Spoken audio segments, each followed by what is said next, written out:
शासकीय बंगले मिळाले तरी मंत्री आमदार निवासातील खोल्या सोडेनात। विधिमंडळ सचिवालयामधून नोटीस देऊनही मंत्र्यांना खोल्या काही सुटत नाहीयेत। 20 मंत्र्यांनी आमदार निवासामधील खोल्या सोडल्या नसल्याचं समोर आलेलं आहे।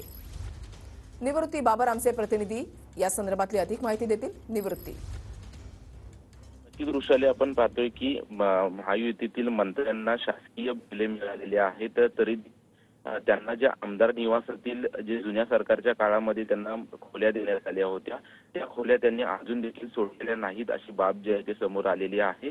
एकूण 20 मंत्र्यांना या संदर्भात विधिमंडळ सचिवालयाकडून नोटीस देण्यात आली होती की 28 फेब्रुवारीच्या अगोदर हे सर्व शासकीय बंगले खाली करा, शासकीय आमदार निवासातील खोल्या खाली कराव्यात अशा प्रकारची नोटीस देण्यात आली होती। 28 तारखेला उलटून गेली तरी देखील या मंत्र्यांनी अजून देखील आपल्याला शासकीय बंगले मिळून देखील आमदार निवासातील खोली खाली केलेली नाही अशी बाब समोर आलेली आहे।